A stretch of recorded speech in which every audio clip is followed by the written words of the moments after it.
Sleep ఒకటి చాలా important. నేను ఎప్పుడు 3 చెప్తాను. హెల్త్ అని అంటే 3, కానీ ఈ 3 చేయటం కష్టం.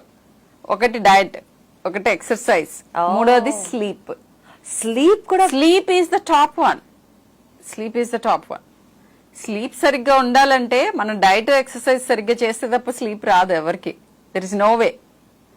సో ఇక్కడ I want talk about 2 things importantly. Diet కాకుండా వీటి గురించి ఆల్రెడీ చాలా ఎక్స్టెన్సివ్ స్టడీస్ అయిపోయినాయి. ఇన్ఫాక్ట్ జపాన్ లాంటి ప్లేసెస్ లో స్కూల్స్ లో మార్పులు కూడా చేస్తున్నారు. అదేంటో చెప్తాను. ఫిజికల్ యాక్టివిటీ చాలా ఇంపార్టెంట్. Outdoor physical activity. ఎవరైతే ఫిజికల్ గా యాక్టివ్ గా ఉండరో కిడ్స్, అండ్ ఎవరైతే చాలా టైం స్క్రీన్ మీద స్పెండ్ చేస్తున్నారో, ఈ 2 ఇంపార్టెంట్. ఎస్, ఈ రెండిటి మూలాన ఒబిసిటీ వచ్చి వీళ్ళకి సెక్షువల్ ప్రికాసిటీ వస్తుందా, ఇండిపెండెంట్ గా వీటి మూలాన ఏమన్నా జరుగుతుందా, అంటే స్క్రీన్ ఎక్స్పోజర్ మూలాన, రేడియేషన్ మూలాన ఇంకేమన్నా జరుగుతుందా, వీటి గురించి ఇంకా ఫర్దర్ స్టడీస్ కావాలి.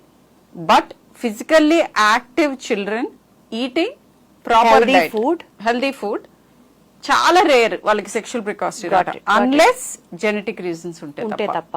సో ఫ్యామిలీలో ఉంది, ఫాదర్ కో మదర్ ఎవరో సెక్షువల్